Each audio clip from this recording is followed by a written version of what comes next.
안녕하십니까. 부동산계의 유재석, 네, 유재성입니다. 야, 정말 또 서울의 아파트 가격 상승세가 정말 심상치 않습니다. 자, 우리가 그냥 상식적으로 생각을 해볼게요. 자, 일단 10억짜리 아파트를 내가 샀는데 10억이 올라서 20억이 됐어요. 기분이 엄청나게 좋잖아요. 자, 그런데 이 10억 오른 것에 대해서 양도세를 8억 2,500, 그러니까 82.5%, 거의 8억에 가까운 양도세를 내야 된다. 자, 이렇게 하면 부동산 가격이 좀 떨어져야 되는 거 아니에요? 아파트 가격이 좀 떨어져야 되는 거잖아요. 자, 여기에다가 정부에서 야, 이제 서울에다 아파트 많이 짓겠다, 많이 공급하겠다, 뭐 수도권에도 어마어마한 공급을 하겠다. 자, 이렇게 하면 사실 아파트 가격, 부동산 가격이 떨어져야 되는 게 맞는 거거든요. 자, 근데 최근에 이렇게 공급 대책도 나오고 또 양도세 중과도 나오고 이렇게 했음에도 불구하고 또다시 11개월 만에 가장 높은 또 상승률을 보이고 있고, 여기에다가 전세 가격까지 올라가고 있고, 여기에다가 경매 시장까지 뜨거운 말 그대로 트리플 상승장이 계속 이어지고 있습니다. 도대체 이유가 뭘까요? 끝이 어디일까요? 네, 올 하반기에도 올라갈지 아니면 내년 상반기는 또 어떻게 될지 오늘 이러한 부분들 자세하게 한번 살펴보겠습니다. 자, 방송 중에 전화가 열려 있습니다. 02-2638-3956, 02-2638-3956으로 여러분들의 궁금증, 세미나 안내 문의 주시면 자세하게 말씀드리겠습니다. 자, 서울의 부동산 가격, 특히나 아파트가 대부분 주도를 하고 있죠. 자, 서울의 부동산 가격 상승세 언제까지, 끝이 어디냐, 네, 도대체 어디까지 갈 건지 오늘 이 부분에 대해서 한번 살펴보겠습니다. 자, 일단 팩트 체크 먼저 저희가 해야 되겠죠. 자, 지금 현재 서울만 놓고 봤을 때 부동산 가격이 정말 트리플 지금 상승세를 보이고 있다. 자, 일단 매매가가 가파르게 올라가고 있습니다.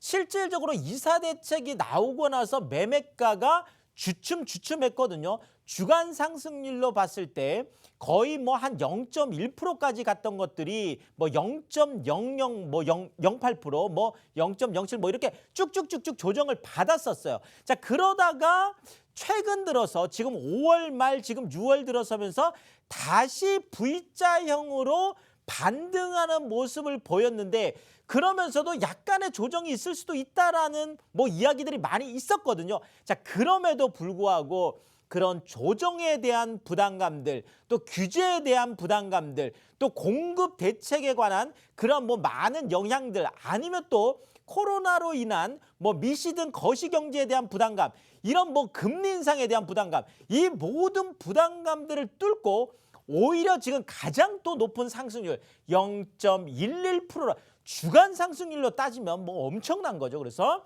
0.11%라는 엄청난 상승률을 보이고 있는데, 이것이 11개월 만에 또 가장 높은, 거의 47주 만에 또 가장 높은 이런 상승률을 보이고 있습니다.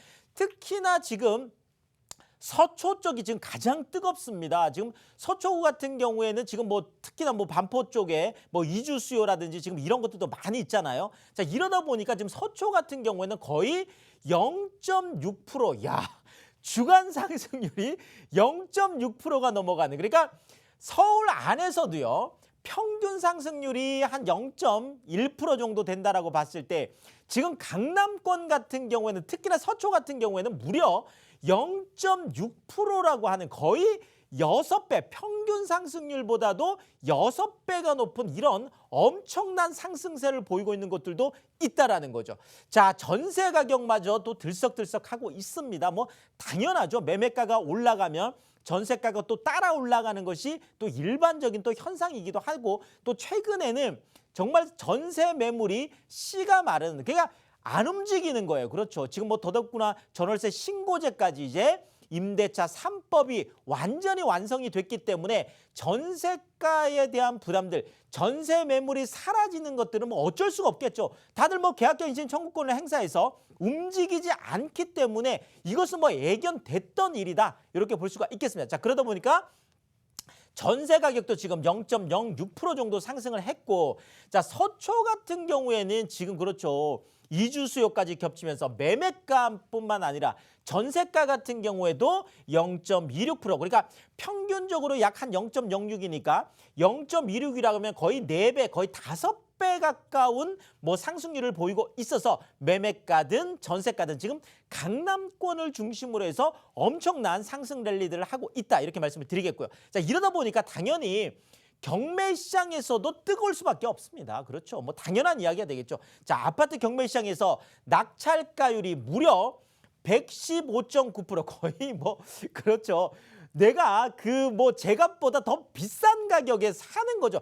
만약에 일반적인 매물이 많다라고 한다라면 이렇게 경매 시장에 들어가서 굳이나 비싸게 살 이유가 없겠죠. 자, 지금 현재 뭐 경매 시장이 이렇게 뜨거운 이유는 일반적인 매물들이 많이 없기 때문에 또 나타나는 현상이고, 이 낙찰가율조차도 최근에 2.1%가 오르면서 또 역대 최고치를 지금 보이고 있어서 지금 뭐 상승 자체가 좀 뜨거운 시장이다. 뭐 이렇게 말씀을 드리겠습니다. 자, 그러면 특히나 왜 이렇게 강남권 뭐 아파트 계속 고공행진을 하고 있고 도대체 어디까지 갈 거냐? 너는 끝이 어디냐? 이거죠. 자, 최근에 청담 3위, 그렇죠. 뭐 재건축 지금 철거 중이고 곧 착공을 할 텐데 전역 138제곱미터가 44억에 거래가 됐다고 해서 또 엄청나게 이슈를 뭐 이렇게 됐었습니다. 이게 뭐 그 2년 전만 하더라도 약 한 28억 거래가 되고는 거래가 없었거든요. 물론 지금 이 44억 거래된 게 지금 또 거래가 뭐 취소됐다 이런 이야기들이 있어서, 자, 뭐 그럼에도 불구하고 왜 이렇게 관심이 많냐면 40억을 또 넘겼다라는 거죠. 계약을 했다가 또 그것이 해제가 됐다고 하더라도 40억이 지금 넘어가는 이런 사례들이 지금 나타나고 있다라는 거죠.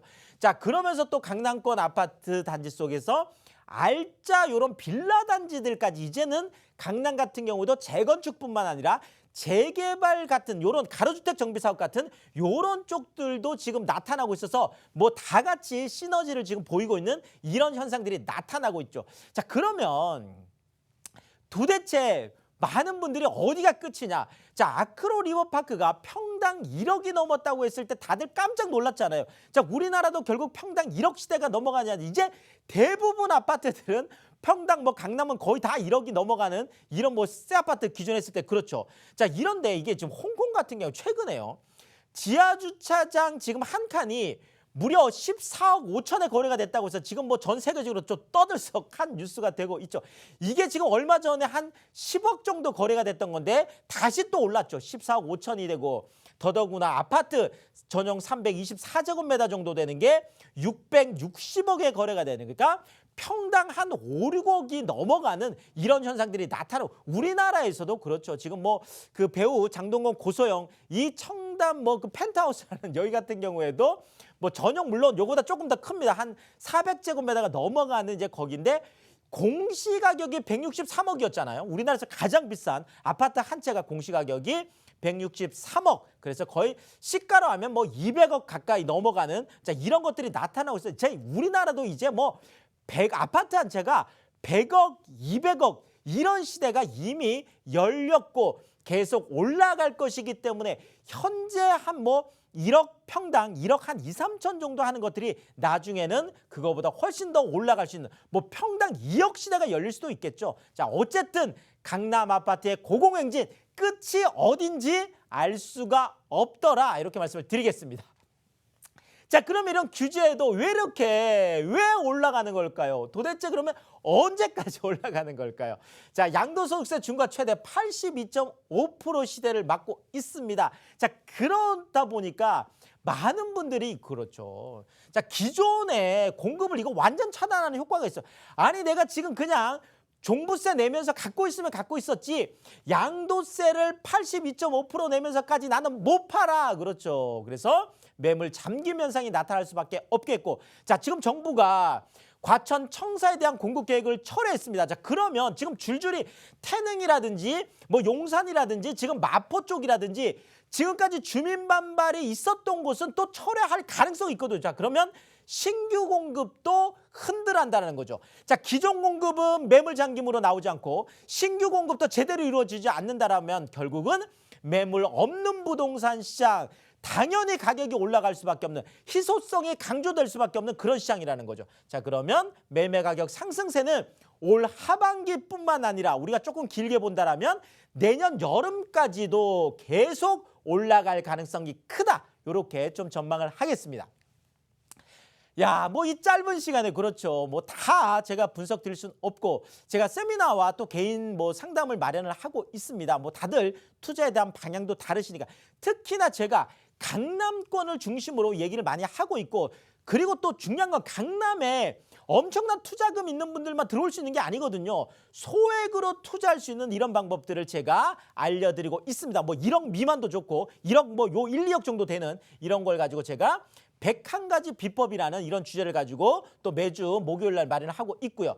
자, 또 하나는 지금은 우리가 꼭 주거용뿐만 아니라 비주거용, 그러니까 뭐 상가라든지 꼬마 빌딩이라든지 이런 것까지 포트폴리오를 잘 짜야 되는 이런 상황이 됐어요. 자, 그래서 나만의 부동산 투자 포트폴리오를 어떻게 짤지, 뭐 그것은 제가 또 개인 상담 시간에는 구체적으로 좀 짜드리도록 이렇게 하겠습니다. 이거는 매주 토요일 날 뭐 진행을 하고 있는데요.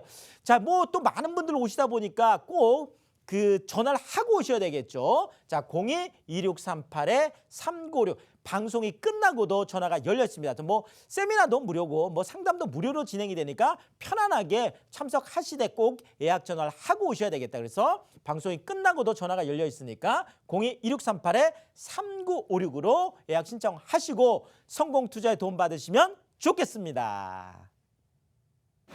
자, 뭐 강남에 나도 빌딩, 나도 건물주가 되고 싶다.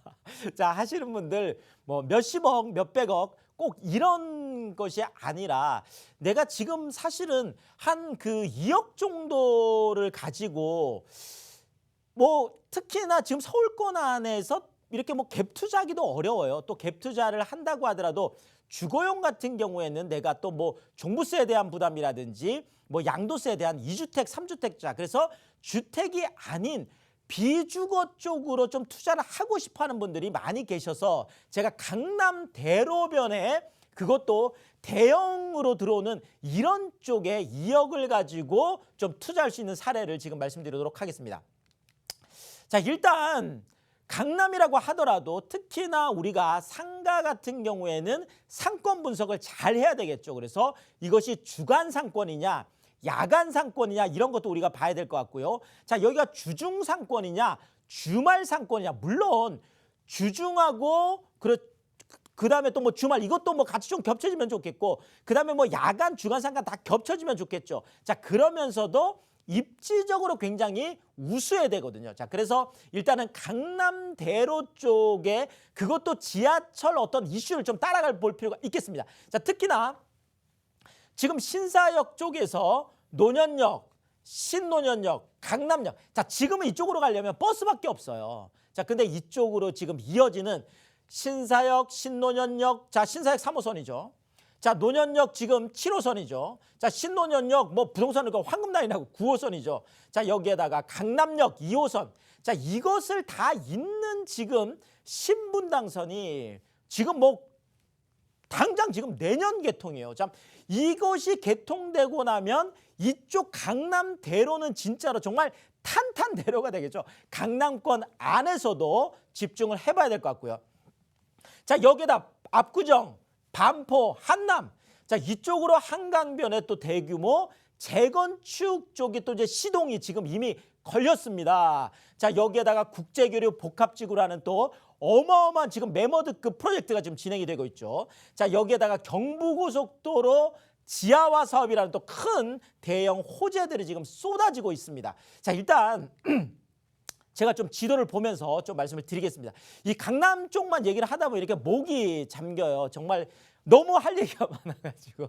자, 일단 신사역을 중심으로 해서 본다면, 자, 노년역, 신노년역, 강남역까지 쭉 이어지는 도로를 보고 우리가 강남대로다 이렇게 얘기를 합니다. 자, 근데 지금은 이쪽을 이어주는 종단 지금 없죠. 지금 지하철이. 그런데 지금 강남역까지만 와 있는 지금 판교에서 올라온다고 보시면 돼요. 자, 판교에서 강남으로 올라오고 있는 신분당선이 이제 그렇죠. 신노년, 노년, 신사역을 지나서 이제 한 용산까지 가는 거죠. 용산까지. 네, 이렇게 되면 이제 신분당선은 또 하나의 황금 라인이 되는데 이것이 이제 내년 상반기에 또 개통을 한다는 거고요.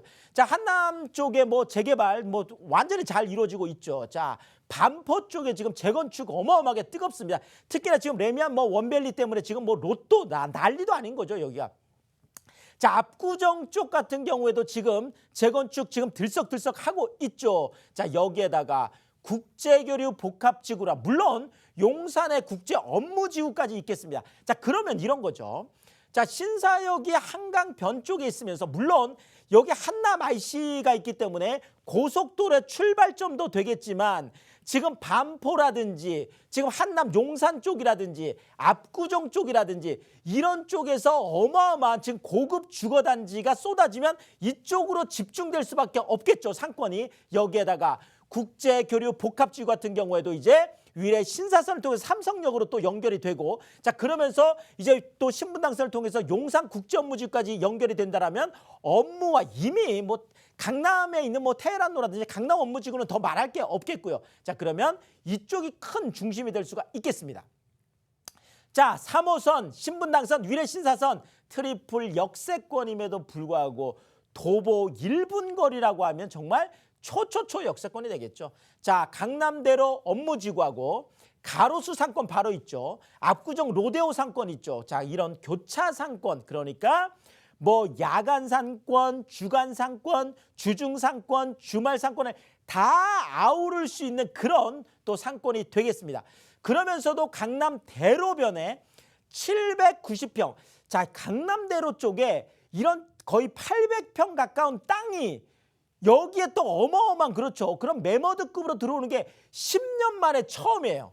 자 그러면서도 멀티 컴플렉스 그러니까 지금 뭐 메디컬이라든지 아니면 그쪽에 도시형 생활주택이라든지 또 오피스텔이라든지 또 그러면서 거기에 많은 또 상가들이 한꺼번에 오는 그런 멀티 컴플렉스 스퀘어다. 이것이 10년 만에 지금 공급이 되고 있다. 이렇게 말씀을 드리겠습니다.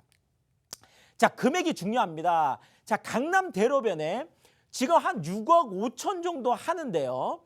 자 여기에 지금 뭐 보증금을 한 5천 정도로 우리가 좀 보수적으로 잡았을 때요.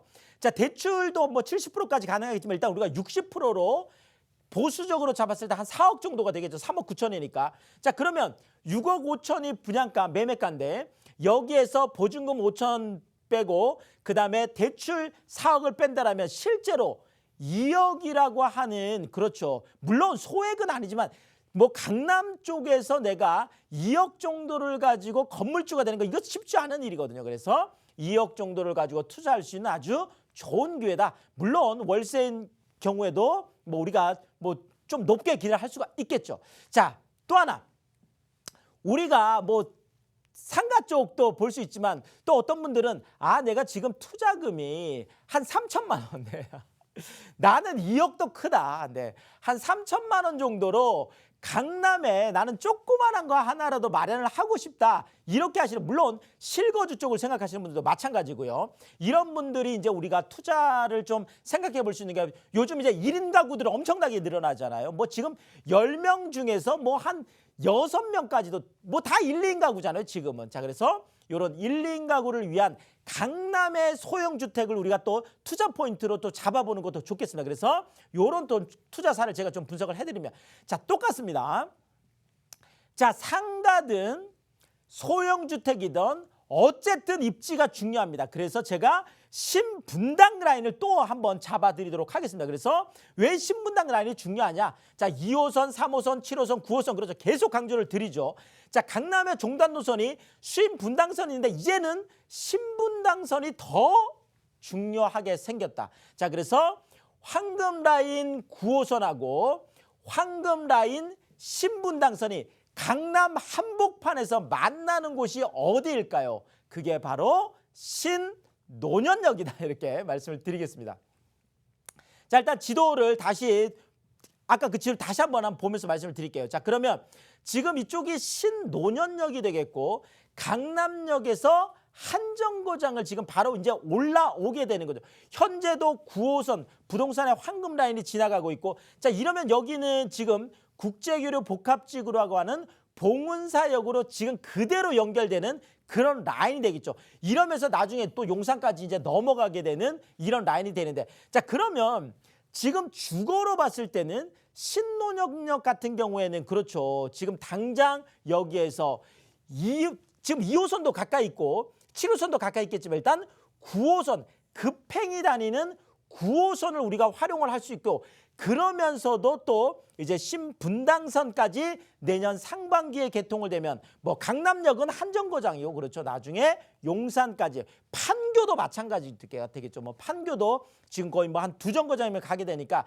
자 이렇게 된다라면 신논현역이 앞으로 계속 좀 주목을 주거로 봤을 때, 소형주택으로 봤을 때 이랬다. 그러면 신논현역 역세권 쪽에 우리가 투자를 해야 되겠죠. 자 다시 한번 강조를 드립니다.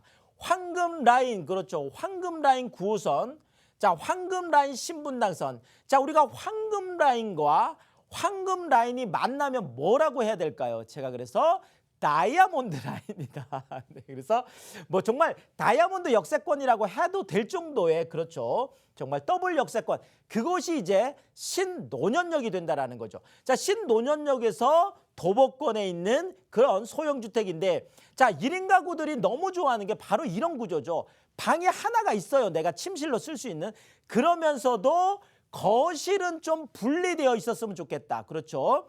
방과 거실이 분리되어 있으면서, 그러면서도 주방과 욕실이 다 되어 있는 이런 1.5룸 구조의 그런 소형주택이 되겠고, 자 요즘 강남권에 있는 소형주택들은 정말 하이엔드다 할 정도로, 그렇죠. 뭐 최근에 그렇죠. 뭐 한 6평 정도 되나요? 이런 하이엔드 소형주택이 무려 24억에 분양이 됐는데 완판이 된 게 바로 이런 사례들이 되겠습니다. 자 55인치 뭐 TV에 에어컨 2대에 건조기에 냉장고에 세탁기에 비대, 자 이것이 다 그냥 주는 거죠. 다 설치되어 있다라는 거죠. 자 이런 정말 몸만 들어가면 되는 바로 그런 1.5룸인데 금액이 중요하죠. 자 한 4억 3,900 정도로 봤을 때요.